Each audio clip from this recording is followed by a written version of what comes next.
கதை கேளுங்க சேனலுக்கு உங்களை அன்புடன் வரவேற்பது சாந்திகா. நண்பர்களுக்கு வணக்கம். அத்தியாயம் 23. என்னடா சொல்கிற? அந்த சாரதா ஹோட்டல் கார்த்திக் ஒய்ஃப் காயத்ரியை பற்றியா சொல்கிற? ஆமாண்டா, அவளே தான். நானும் அவளும் 2 வருஷமாக லவ் பண்ணினோம். அதே நேரத்தில் எங்கள் வீட்டில் பொண்ணு பார்க்க ஆரம்பித்தாங்க. அப்போது இவளோட ஃபோட்டோ வந்தது. நான் அவகிட்ட சொல்லி, நம்ம காதல் விஷயம் உங்கள் அம்மா அப்பாவுக்கு தெரிய வேண்டாம், நானே பொண்ணு பார்க்க வர்ற மாதிரி வந்து உன்னை கல்யாணம் பண்ணிக்கிறேன்னு சொல்லி அவளை பொண்ணு பார்க்க போனேன். காயத்ரி அப்பாவின் தொழிலில் நஷ்டம் வந்து வீட்டு மேலே வாங்கியிருந்த கடன் அதிகமாயிடுச்சு. வீடு விற்க வேண்டிய நிலைமைக்கு வந்துடுச்சு. இதையெல்லாம் என்கிட்ட சொல்லி நாம் அந்த கடனை அடைக்கலாம் என சொன்னாள். என்னோட சம்பளத்தில் அதை அடைக்க முடியாது என நான் சொன்னேன். அவள் 1 வீக் டைம் கொடுங்க, நான் யோசித்து சொல்கிறேன் என சொன்னான். அவ்வளவுதான். அதுக்கப்புறம் அவகிட்ட இருந்து எந்த தகவலும் இல்லை. தரகர் மூலமாக அவளுக்கு வேறு இடத்துல கல்யாணம் நிச்சயம் ஆயிடுச்சுன்னு கேள்விப்பட்டு நானும் அவளை டிஸ்டர்ப் பண்ண வேணாம்னு விட்டுட்டேன். அப்புறம்தான் தெரிஞ்சிச்சு அவள் என்னோட காதலை மறந்துட்டு சொத்துக்காக கார்த்திகை கல்யாணம் பண்ணிக்கிட்டா என்பது. எங்கே இருந்தாலும் நல்லபடியாக இருக்கட்டும்னு நானும் விட்டுட்டேன் என்றான் பெரிய மனசு கொண்டவன் போல. காயத்ரி கார்த்திக் இங்கே வந்திருக்காங்க, உங்களுக்கு தெரியுமா என்றான் ஒரு இளைஞன். தெரியும் என்றான் சுந்தர். காயத்ரி கிட்ட பேசுனீங்களா? பேசினேன். என்ன பேசுனீங்க? உங்கள் காதல் விஷயத்தை கார்த்திக் கிட்ட சொல்லிட்டீங்களா என்றான் இன்னொரு இளைஞன். இல்லை, என்னால் ஒரு பெண்ணோட வாழ்க்கை கெட்டு போக வேண்டாம்னு விட்டுட்டேன். அப்புறம் என்ன பேசுனீங்க? சும்மா ஒரு ஹாய் சொல்லிட்டு நான் காயத்ரியை பொண்ணு பார்க்க வந்து என்ன சொல்லலாம்னு நினச்சேன். அதுக்குள்ளே காயத்ரி என்னை சொந்தக்காரன்னு சொல்லிட்டா. அதுக்கப்புறம் நான் என்ன சொல்கிறது? எதுவும் சொல்லாமல் வந்துட்டேன். உங்களுக்கு உண்மையாகவே பெரிய மனசுதான் என்று பாராட்டினான் அந்த இளைஞன். எல்லாவற்றையும் அறையின் உள்ளே இருந்து கேட்டுக்கொண்டிருந்த கார்த்திக் சிலையாக இறுகினான். ஒரு ஸ்ரேயாவிடமிருந்து தப்பி இன்னொரு ஸ்ரேயாவிடம் மாட்டிக்கொண்டோம் என்று நினைத்தான். காயத்ரி மீது கோபம் வந்தது. வீட்டுக்கு எடுத்துட்டு போ கார்த்திக், அம்மா அப்பாவை கேட்டதா சொல்லு என்று ஸ்வீட், பழம், தாம்பூலம் போட்டு பையை எடுத்துக்கொண்டு கொடுத்து விட்டு சென்றார் கோபால். அந்த அறையிலிருந்து வேகமாக வெளியே வந்தார் கார்த்திக். முகிலன் மீனாட்சியை பார்த்து, ஒரு முக்கியமான வேலை வந்துடுச்சு, சீக்கிரமாக சென்னை கிளம்பணும் என்றான் காயத்ரியை பார்க்காமல். முகிலன், என்னடா திடீர்னு, ஏதாவது பிரச்சனையா என்று கேட்க காயத்ரியும் அதையே கேட்க நினைத்து கார்த்திக் முகத்தை கோர்த்து பார்த்தாள். ஒன்றுமில்லடா, போகிற வழியில் ஒரு ஃப்ரெண்ட் வீட்டுக்கு போயிட்டு போகணும், அவன் கூப்பிட்டு இருந்தான், நான் மறந்தே போயிட்டேன். ஓ, அவ்வளவுதானா? உன்னோட மூச்சியை பார்த்து என்னமோ ஏதோன்னு பயந்துட்டேன் என்று நிம்மதி பெருமூச்சு விட்டான் முகிலன். காயத்ரிக்கும் நிம்மதியாக இருந்தது. கார்த்திக் வேகமாக வெளியேறுவதையும் காயத்ரி அவனை பின்தொடர்வதையும் பார்த்த சுந்தர் சிரித்து கொண்டான். காயத்ரியை பெண் பார்த்தபோது அவளது அழகில் சொக்கி போனான். அவன் இவ்வளவு அழகான அவள் தனக்கு மனைவியாக வரப்போகிறாள் என்று கனவு கண்டு கொண்டு இருந்தான். அப்போது எதேச்சியாக ஒரு காஃபி ஷாப்பில் காயத்ரியை கார்த்திக் தாங்கி பிடித்து கொண்டிருப்பதை பார்த்தான். பார்த்தவனுக்கு அதிர்ச்சியாக இருந்தது. அவர்களை பின்தொடர்ந்து அவர்கள் இருவருக்கும் திருமணம் நிச்சயமாகி கல்யாணத்திற்காக துணிமணிகள் எடுக்க வந்திருக்கிறார்கள் என்று தெரிந்து கொண்டான். காயத்ரி நமக்கு நல்ல பதில் தான் சொல்லுவாள் என்று நம்பிக்கொண்டிருந்தவனுக்கு பெரிய அதிர்ச்சியும் ஏமாற்றமுமாக இருந்தது. எனினும் தரகரை விட்டு காயத்ரியின் தந்தைக்கு தொடர்பு கொண்டு பேச சொல்லி முழு விபரத்தையும் தெரிந்து கொண்டான்.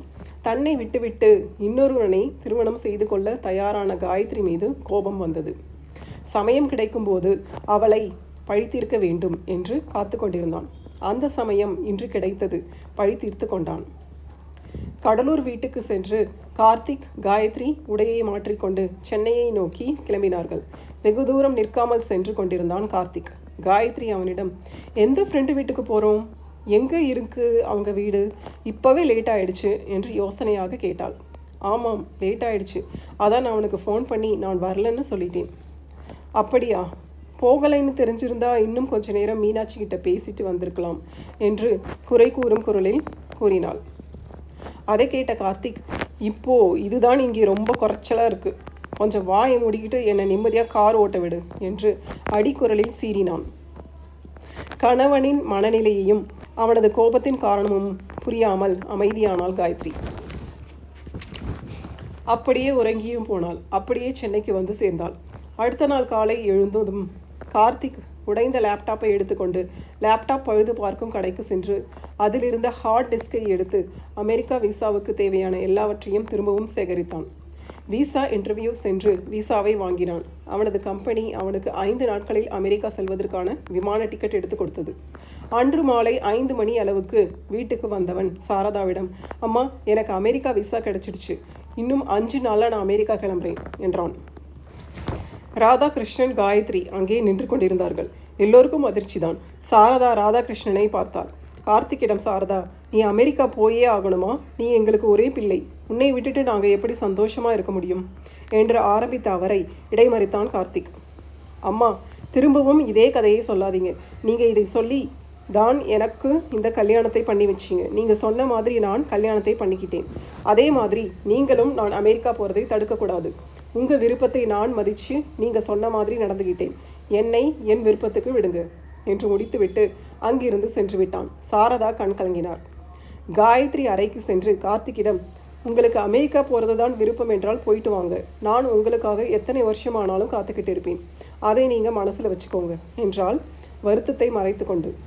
அவள் காத்திருப்பேன் என்று கூறியதை கேட்ட அவனது மனம் அவனை மீறி உருகத் தொடங்கியது. ஆனால் இன்னொரு மனம் ஏமாந்து விடாதே என்று எச்சரித்தது. அவளை நிமிர்ந்து பார்த்தால் தன்னுடைய முடிவை மாற்றிக்கொண்டு இங்கேயே தங்கிவிடுவோமோ என்று பயமாக இருந்தது. எனவே அவளை நிமிர்ந்து பார்க்காமலே அங்கிருந்து சென்று விட்டான். அடுத்த 5 நாட்களும் அமெரிக்கா செல்வதற்கு தேவையான பொருட்களை வாங்கி சூட்கேஸில் வைத்து பயணத்துக்கு தயாராகி கொண்டிருந்தான். காயத்ரியை நேருக்கு நேர் பார்ப்பதை தவிர்த்தான். அவள் அவனை பார்க்காத நேரம் அவளை பார்ப்பான். அவள் கண்களில் தெரிந்த சோகத்தை அவன் கவனிக்காமல் இல்லை. ஆனாலும் அதில் உண்மை இருக்கிறதா என்பது அவனுக்கு சந்தேகமே. கார்த்திக்கின் ஃபோன் ஒலித்தது. எடுத்து பார்த்தவன் முகிலன் தான் அவனை அழைக்கிறான் என்பதை தெரிந்து கொண்டான். அவன் முகிலனிடம் இன்னும் அமெரிக்கா செல்வதை சொல்லவில்லை, சொல்ல விருப்பமில்லை. சொன்னால் அவன் எதையாவது சொல்லி அவனை தடுத்து நிறுத்த முயற்சி செய்வான். அதனால் அமெரிக்கா விசா கிடைத்த விஷயத்தை, அமெரிக்கா பயணத்திற்கு தயாராகி கொண்டிருப்பதையும் சொல்லவில்லை. அன்றும் அப்படித்தான். அவனது ஃபோன் ஒலித்தது. அவன் அந்த அறையில் இல்லை, வெளியே சென்றிருந்தான். காயத்ரி அங்கே இருந்தாள். அந்த ஃபோனை எடுத்து பார்த்தவள் முகிலன் தான் அழைக்கிறான் என்பதை தெரிந்து கொண்டு அதை எடுத்தாள். ஹலோ என்றாள். என்ன சிஸ்டர், எப்படி இருக்கீங்க என்றான் முகிலன் சாதாரணமாக. அவள், நாங்கள் நல்லா இருக்கோம் என்று கம்மிய குரலில் சம்பிரதாயமாக கூறினாள். கார்த்திக் எங்க என்றான். அதற்கு அவள், அமெரிக்கா விசா கிடைச்சிடுச்சு இல்லையா, அதனால் அமெரிக்கா போவதற்கு கொஞ்சம் ஷாப்பிங் வேலை பண்ணிக்கிட்டு இருக்காரு. என்னது, விசா கிடைச்சிடுச்சா? எனக்கு தெரியாதே. உங்களுக்கு தெரியாதா என்றாள் அதிர்ச்சியாக. கார்த்திக் இந்த முக்கியமான விஷயத்தை முகிலனிடம் சொல்லவில்லை என்பது அவளுக்கு அதிர்ச்சியாக இருந்தது. ஆமாம்மா, 3 நாளாக அவனுக்கு கால் பண்ணுறேன், அவன் ஃபோனை எடுக்கவே மாட்டேங்கிறான். எப்போ ஃப்ளைட் என்றான். வெள்ளிக்கிழமை ஃப்ளைட் அண்ணா என்றாள் சோகமான குரலில். என்னம்மா, இன்னைக்கு புதன்கிழமை. சரி, நான் கிளம்பி அங்கே வரேன். நீ என்கிட்ட பேசியதை பற்றி எதுவும் சொல்லாதே, நான் பார்த்துக்கிறேன் என்று ஃபோனை வைத்தான். அடுத்த நாள் காலை 8 மணி அளவில் முகிலன் கார்த்திகை பார்க்க வீட்டுக்கு வந்தான். முகிலனை பார்த்த கார்த்திக் அதிர்ந்தான். என்னடா, உன்னோட ஃப்ரெண்டு வீட்டுக்கு வந்திருக்கேன், அப்படி திகைச்சு போய் பார்த்துட்டு இருக்க என்று கேட்க அவன், என்னடா திடீர்னு இந்த பக்கம், ஒரு கால் கூட பண்ணலை என்றான் சமாளித்து கொண்டு. ஏண்டா, உன் வீட்டுக்கு வரணும்னா கால் பண்ணிட்டு தான் வரணுமா? எனக்கு சென்னையில் ஒரு வேலை இருந்துச்சு, அதனால் வந்தேன். அப்படியே உங்கள் எல்லாரையும் பார்த்துட்டு போகலாம்னு இங்கே வந்தேன். இப்படி கேட்குற என்று சாதாரணமாக அங்கு வந்தது போல காட்டிக்கொண்டான்.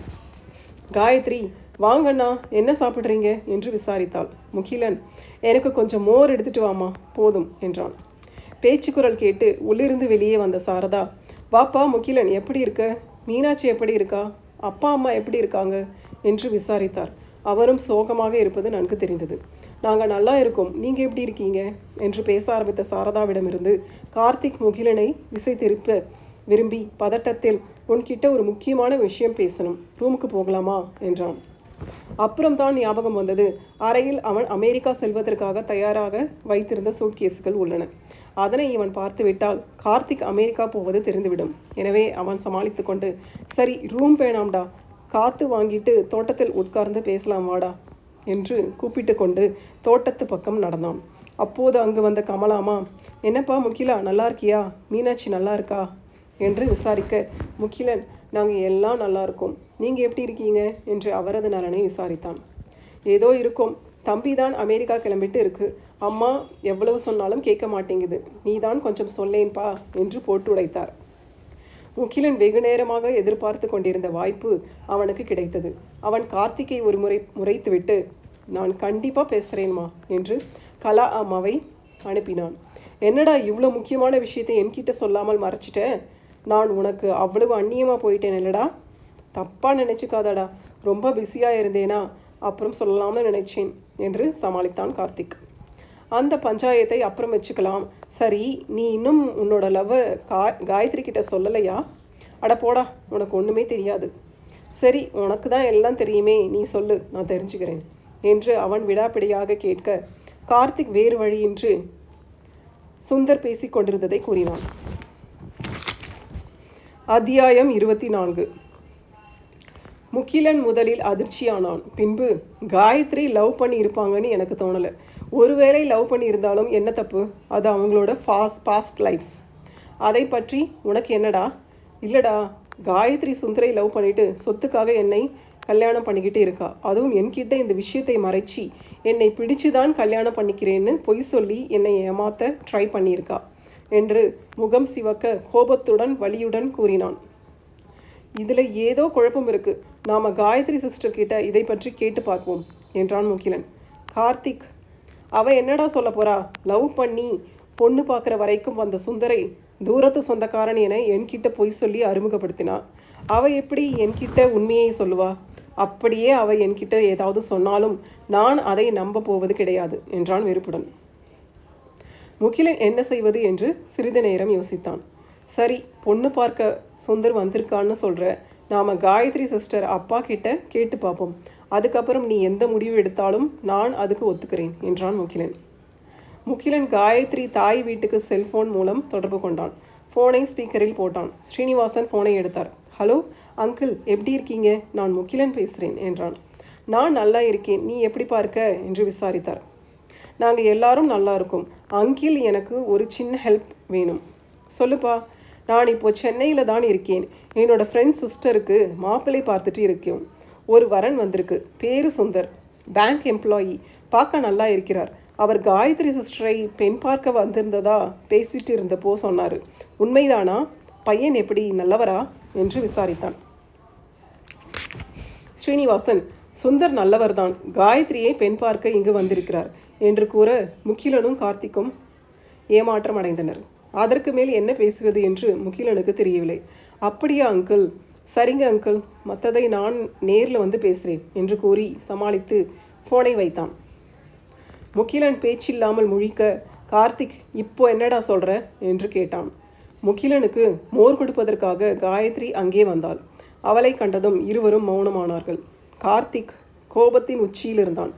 மோர் டம்ளரை காயத்ரி முகிலனுக்கு நீட்டினாள். அவன் அதை வாங்கி பருகினான். அப்போது காயத்ரி, கார்த்திக், இங்கே உட்காராதீங்க, தோட்டக்காரன் 4 நாள் லீவு, அதனால் தோட்டத்தை சரியாக க்ளீன் பண்ணலை. இந்த மரத்தில் சாய்ந்து உட்காராதீங்க, காய்ந்த இலையெல்லாம் அப்படியே இருக்குது, அதில் ஏதாவது பூச்சி இருக்க போகுது என்றால் அக்கறையாக. அதை கேட்ட கார்த்திக், போதும், என் மேலே அக்கறை இருக்கிற மாதிரி ட்ராமா போடுறதை முதல்ல நிறுத்து என்று ஆவேசமாக கத்தினான். முகிலனை வைத்துக்கொண்டு அவன் இப்படி கத்தியது முகிலனுக்கு தர்ம சங்கடம் ஆகிவிட்டது. அவன் எழுந்து அந்த இடத்தை விட்டு சென்றான். காயத்ரிக்கு கண்கள் கலங்கிவிட்டன. அவன் தன்னை கட்டுப்படுத்தி கொண்டு, தயவு செஞ்சு இங்கு இருந்து போயிடு என்று அவளை கும்பிட்டு கேட்டுக்கொண்டான். அவனை நிமிர்ந்து பார்த்த காயத்ரி அவன் சட்டை காலரை பிடித்து இழுத்தாள். என்ன செய்கிறாள் என்று கார்த்திக் புரிந்து கொள்ளும் முன்பே அவனது தோலை தட்டிவிட்டாள். ஒரு தேள் அவன் தோளின் மீது ஏறுவதை பார்த்த காயத்ரி அவன் சட்டை காலரை பிடித்து இழுத்து அவனை அந்த இடத்திலிருந்து அகற்ற முயன்றாள். ஆனால் அவனை அவள் பக்கமாக இழுக்க முடியவில்லை. எனவே வேறு வழியின்றி அவளது கையாலேயே அந்த தேலை தள்ளிவிட்டாள். அந்த தேல் அவளை குட்டிவிட்டது. அவள் வலியில் துடித்தாள். அவன் தோளில் இருந்த ஒரு பெரிய கருப்பான தேல் கீழே விழுந்தது. முகிலன் ஓடி வந்து அது என்ன என்று பார்த்தான். டேய், இது பெரிய கருந்தேல், கொட்டினவங்க உயிருக்கே ஆபத்து என்று விளக்கம் கூறிக்கொண்டிருக்கும் போதே காயத்ரி வலி தாங்காமல் தோட்டத்தின் தரையிலேயே பொத்தென்று உட்கார்ந்தாள். அவளது கையில் தேல் கொட்டியதற்கான அடையாளம் தெரிந்தது. முகிலன், டேய், காயத்ரி சிஸ்டர் கையை பாரு, தேல் கொட்டியிருக்கு என்று பதட்டமாக காட்ட, ஐயோ என்று அலறினான் கார்த்திக்.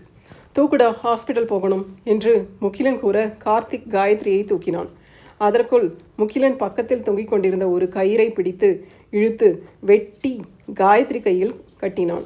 கார்த்திக் காயத்ரியை தூக்கி கொண்டு காரை நோக்கி ஓடினான். இதனை கவனித்த கலாமா சாரதா ராதாகிருஷ்ணன் இருவரையும் அழைத்து வந்தார். அதற்குள் கார்த்திக் காயத்ரியை தூக்கி கொண்டு காரில் ஏற முகிலன் காரை மருத்துவமனைக்கு செலுத்த ஆரம்பித்திருந்தான்.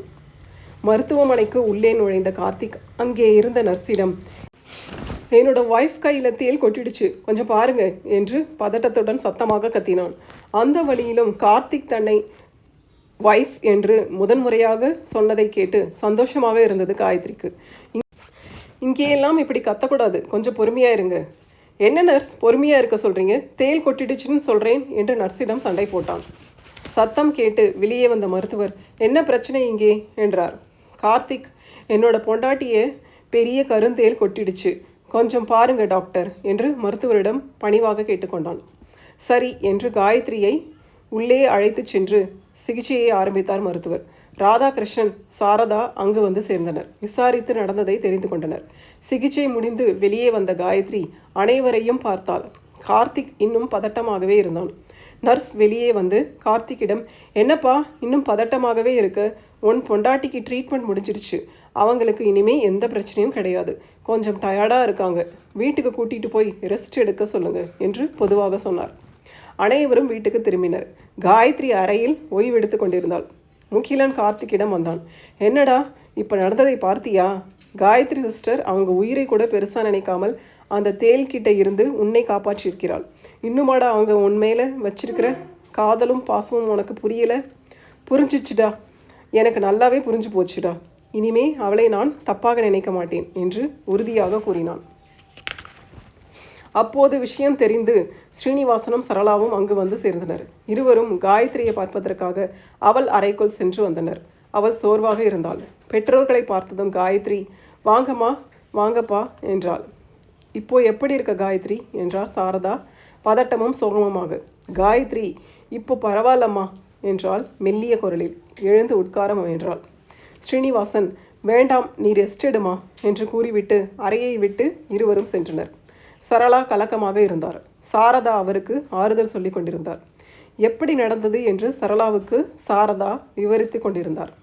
முகிலன் சரளாவிடம், காயத்ரி சிஸ்டருக்கு ஒன்றும் பிரச்சனை இல்லை, நீங்கள் கவலைப்படாமல் போயிட்டு வாங்க என்று ஆறுதலாக பேசினான். அப்போது சரளா, இருந்த டென்ஷனில் உங்ககிட்ட நான் பேசலை, எப்படி இருக்கீங்க, ஃப்ரெண்டு பார்க்க வந்தீங்களா என்றார் சரளா. அதை கேட்ட ஸ்ரீனிவாசன், அவரோட ஃப்ரெண்டு சிஸ்டருக்கு நம்ம காயத்ரியை பொண்ணு பார்க்க வந்த சுந்தரை மாப்பிள்ளை பார்க்கிறார்களாம், அதுக்காக விசாரிக்க சென்னைக்கு வந்திருக்கிறார், எனக்கு கூட கால் பண்ணி கேட்டார் என்று ஸ்ரீனிவாசன் விளக்கம் கூறினார். இதனை உள்ளே இருந்து கேட்டுக்கொண்டிருந்தாள் காயத்ரி. சரளா, எனக்கு தெரிஞ்ச வரைக்கும் நல்ல தம்பிதான், இருந்தாலும் நீங்கள் அவரை பற்றி நல்லா விசாரித்து முடிவெடுங்க என்றார் சரளா. சிறிது நேரத்திற்கு பிறகு ஸ்ரீனிவாசனும் சரளாவும் வீட்டுக்கு கிளம்பினர். அப்பொழுது ராதாகிருஷ்ணன் ஒரு கட்டு பணத்தை எடுத்துக்கொண்டு வந்து ஸ்ரீனிவாசனிடம் கொடுத்தார். இது அட்வான்ஸ் பணம் என்று கூறினார். என்ன சம்மந்தி, நீங்கள் கொடுத்ததா? காயத்ரி ஏற்கனவே என்கிட்ட அட்வான்ஸ் பணம் கொடுத்துட்டா. அது என்னோட அட்வான்ஸ் பணம், இது என்னோட ஃப்ரெண்டு ஹோட்டலுக்காக கொடுக்கிறேன், அவனும் உங்கள் காய்கறி எல்லாம் பார்த்துட்டு உங்ககிட்ட வாங்குறேன்னு சொல்லியிருக்கான், நாளைக்கு உங்களை வந்து நேரில் பார்க்கிறதா சொல்லியிருக்கான், அதுக்கு முன்னாடி வேற யாராவது புக் பண்ணிட போகிறாங்கன்னு எங்ககிட்ட பணம் கொடுத்து அனுப்பினான், காயத்ரி கிட்ட கொடுக்கலாம்னு நினைச்சேன், அதுக்குள்ளே இப்படி ஆயிடுச்சு என்று கூறினார். ஸ்ரீனிவாசன் சோகமாக தெரிந்தார். ராதாகிருஷ்ணன், ஏதோ கடவுள் புண்ணியத்தில் காயத்ரிக்கு எதுவும் ஆகலை, அதனால் நீங்கள் கவலைப்படாதீங்க சம்மந்தி, நாங்கள் காயத்ரியை பத்திரமா பார்த்துக்கிறோம் என்று அவருக்கு உறுதி கூறினார். ஸ்ரீனிவாசன் சற்று தெளிவடைந்தார். இதை எல்லாவற்றையும் கேட்டுக்கொண்டிருந்த கார்த்திக்கிற்கு அன்று காயத்ரி பணம் இதற்காகத்தான் வாங்கியிருக்கிறாள் என்பது புரிந்தது. அவளை தவறாக புரிந்து கொண்டிருப்பது தெளிவானது. அவளிடம் மன்னிப்பு கேட்டு காதலை வெளிப்படுத்த வேண்டும் என்று காத்து கொண்டிருந்தான். முகிலன் அறை வாயிலில் தெரிவதை கண்ட காயத்ரி உள்ளே கூப்பிட்டாள். என்னம்மா, ஏதாவது வேணுமா என்று அக்கறையுடன் விசாரித்து கொண்டே உள்ளே வந்தான். ஆமாம் அண்ணா, எனக்கு ஒரு முக்கியமான விஷயம் தெரியணும் என்று கேட்க முகிலன் அவளை உற்று நோக்கினான். நான் ஒன்று கேட்பேன், நீங்கள் உண்மையை சொல்லணும். சொல்கிறேன்மா, கேளு. நீங்கள் சென்னைக்கு எதுக்கு வந்தீங்க என எனக்கு நல்லா தெரியும். அப்படி இருக்கும்போது எங்கள் அப்பா அம்மா கிட்ட சுந்தரை பற்றி விசாரிச்சு இருக்கீங்க. என்ன விஷயம்? என்கிட்ட உண்மையை மட்டும்தான் சொல்லணும் ப்ளீஸ் அண்ணா. அவள் கண்களை பார்த்து கார்த்திக் ரிசப்ஷன் அன்று சுந்தர் நண்பர்களுடன் பேசி கொண்டிருந்ததை கேட்க நேர்ந்ததை பற்றி கூறினான். அண்ணா, என்று ஏதோ சொல்ல ஆரம்பித்த அவளை, இருமா, இதையெல்லாம் கேட்டு குழம்பிக் கொண்டு இருந்தவன் இப்போதுதான் தெளிவா உன்னை காதலிக்க ஆரம்பிச்சிருக்கிறான். நீயும் பழசை எல்லாம் மறந்துட்டு நிம்மதியா இருமா என்றான். முகிலா என்று வெளியிலிருந்து குரல் வர, சரிம்மா நீ ரெஸ்ட் எடு என்று கூறிவிட்டு வெளியே சென்று விட்டான். இந்த பொய்யை சொன்ன சுந்தர் வரும் காலத்தில் வேறு ஏதாவது பெரிய பொய் கூட சொல்லுவான். எனவே அவனிடம் ஏன் இப்படி பொய் சொன்னாய் என்று கேட்க வேண்டும் என்று விரும்பினாள் காயத்ரி.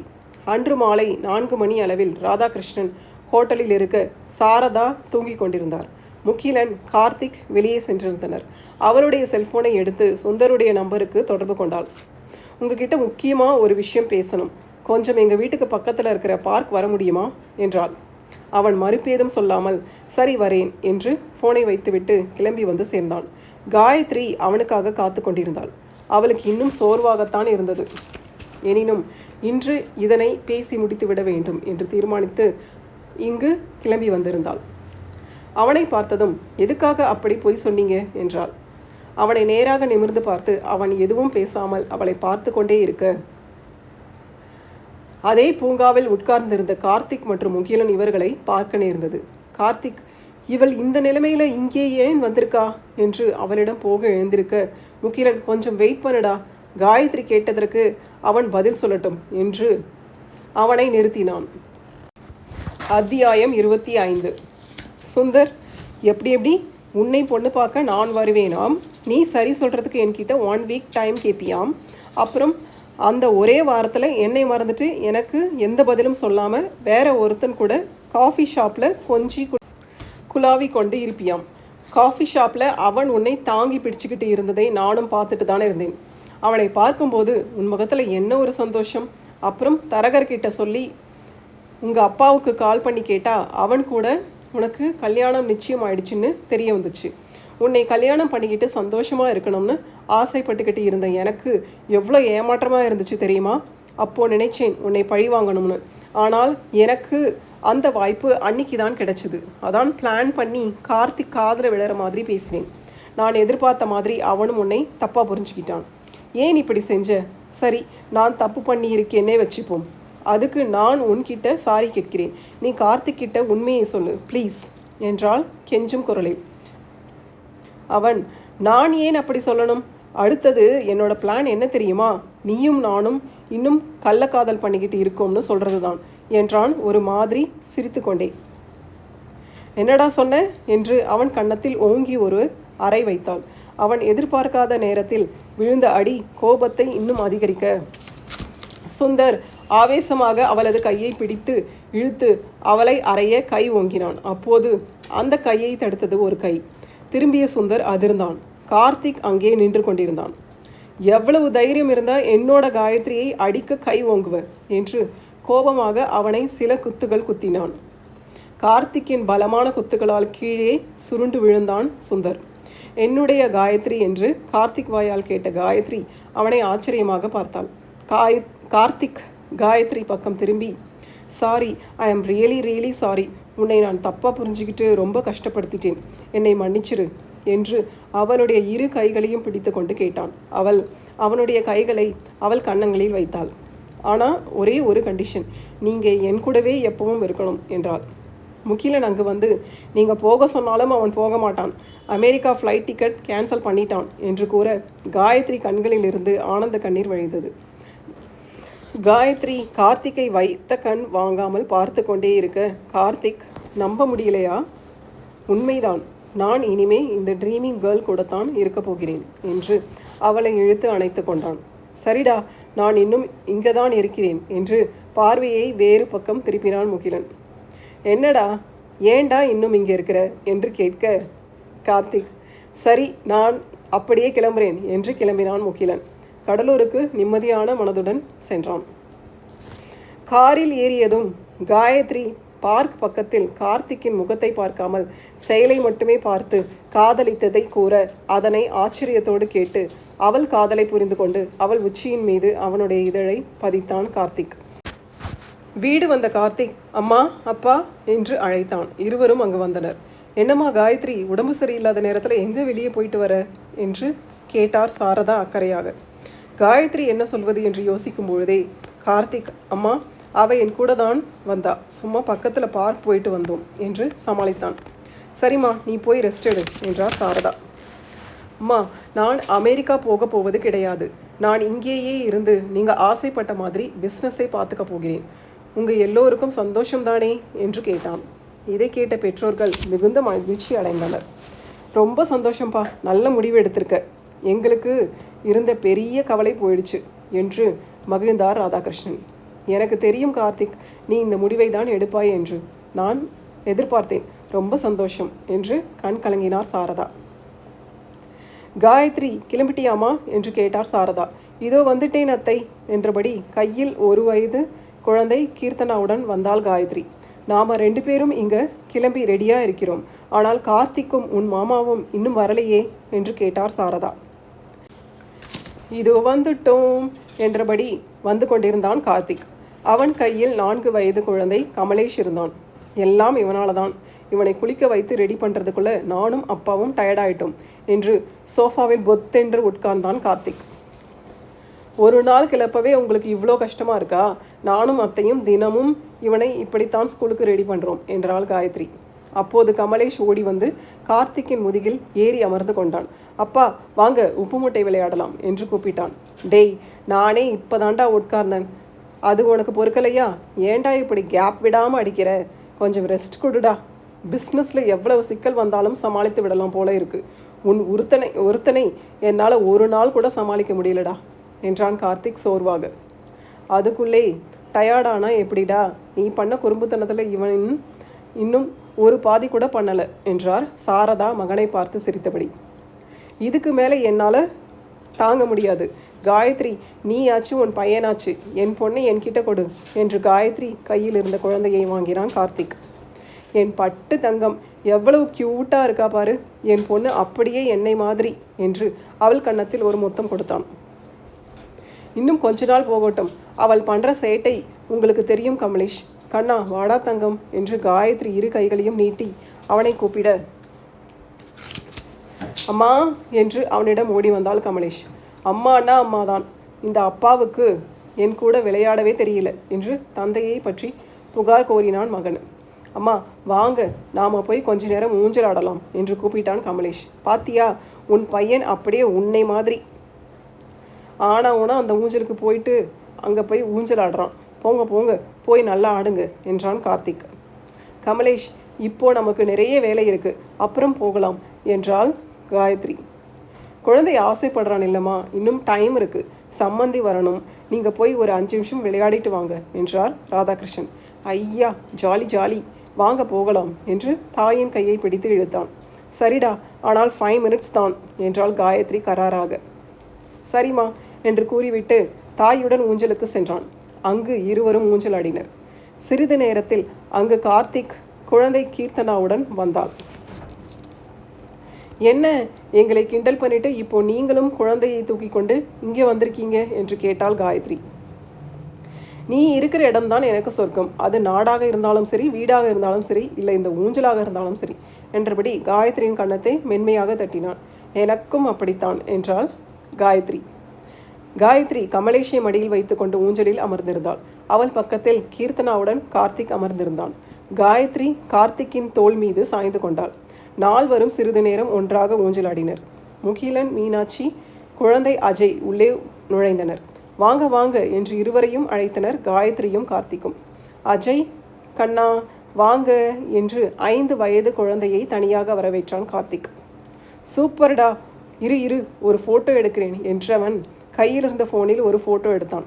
சரி, நீங்கள் 3 பேரும் உட்காருங்க, நான் உங்களை ஃபேமிலி ஃபோட்டோ எடுக்கிறேன் என்றான் கார்த்திக். அவர்கள் உட்கார ஒரு ஃபோட்டோ எடுத்தான். பிறகு எல்லோரும் சேர்ந்து செல்ஃபி எடுத்துக்கொண்டனர். ஹாப்பி பர்த்டே என்று கீர்த்தனாவின் கையை குலுக்கி சொன்னான் அஜய்.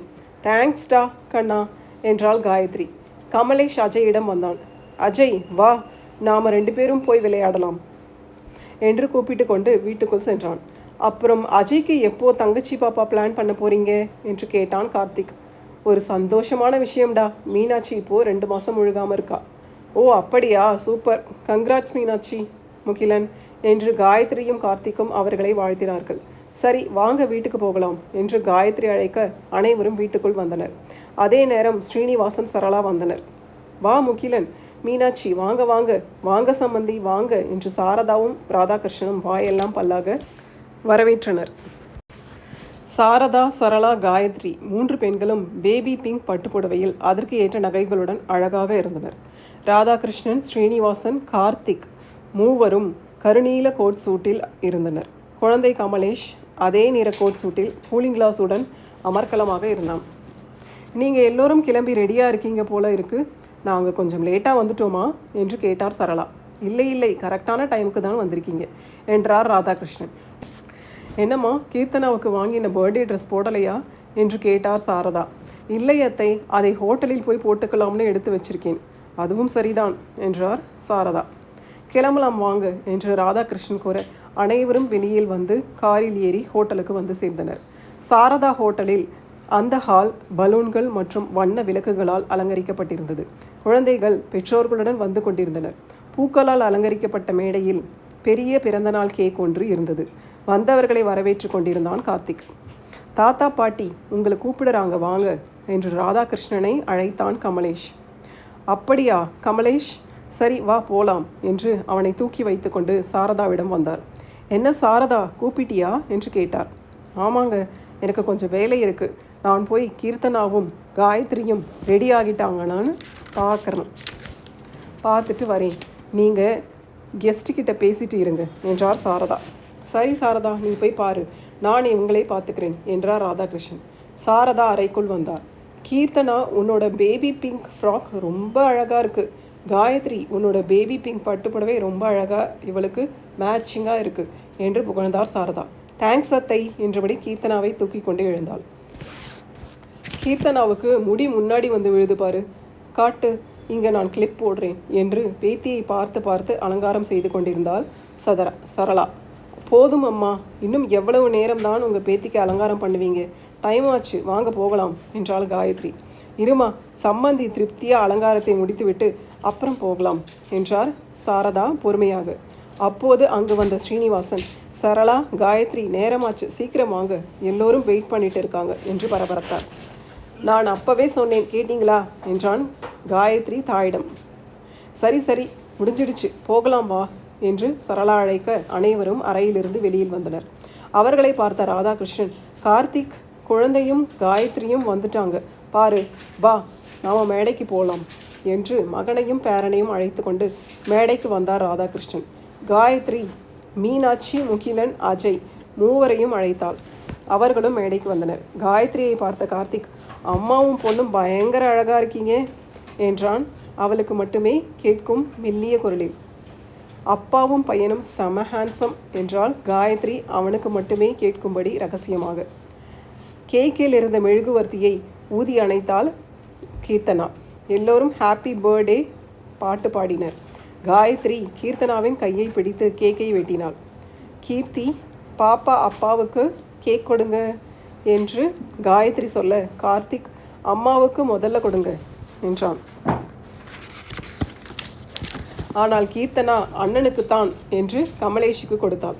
அதை பார்த்த அனைவரும் அவள் அண்ணன் மீது வைத்திருந்த பாசத்தை கண்டு பூரித்து போயினர். தேங்க்ஸ் கீர்த்தி என்ற கமலேஷ் இன்னொரு துண்டு கேக் எடுத்து கீர்த்தனாவுக்கு ஊட்டிவிட்டான். பிறகு கீர்த்தனா தாய், தந்தை, தாத்தா, பாட்டி, மீனாட்சி, முகிலன், அஜய் எல்லோருக்கும் கேக்கை ஊட்டினாள். விருந்தினர் அனைவரும் வாங்கி வந்திருந்த பரிசினை கொடுத்துவிட்டு குழந்தைகளை ஆசிர்வதித்துவிட்டு சென்றனர். கார்த்திக், காயத்ரி இருவரும் சேர்ந்து அந்த ஹோட்டலை இன்னும் விரிவுபடுத்தி இருந்தனர். இப்போது சென்னையில் இருக்கும் மிக பிரபலமான ஹோட்டல்களில் சாரதா ஹோட்டலும் ஒன்று. ஸ்ரீனிவாசன் ராகவனிடம் வாங்கியிருந்த கடனை அடைத்து விட்டார். தொடர்ந்து காய்கறி வியாபாரம் செய்து நல்ல லாபத்தை பார்த்து கொண்டிருக்கிறார். அவருக்கு நாளுக்கு நாள் வாடிக்கையாளர்கள் கூடிக்கொண்டிருந்தனர். காயத்ரி, கார்த்திக் குழந்தைகளுடன் வார இறுதியில் அவர்களை சென்று பார்த்துவிட்டு வருவார்கள். இப்படி அவர்கள் நிம்மதியாகவும் சந்தோஷமாகவும் வாழ்ந்து வந்தனர். இத்துடன் இந்த நாவல் முடிவடைந்தது. இவ்வளோ நேரம் நீங்கள் பொறுமையாக கதை கேட்டதுக்கு ரொம்ப நன்றி. இந்த வீடியோ உங்களுக்கு பிடிச்சிருந்தா லைக் பண்ணுங்கள், ஷேர் பண்ணுங்கள், இந்த சேனலை சப்ஸ்கிரைப் பண்ணுங்கள். நன்றி நண்பர்களே.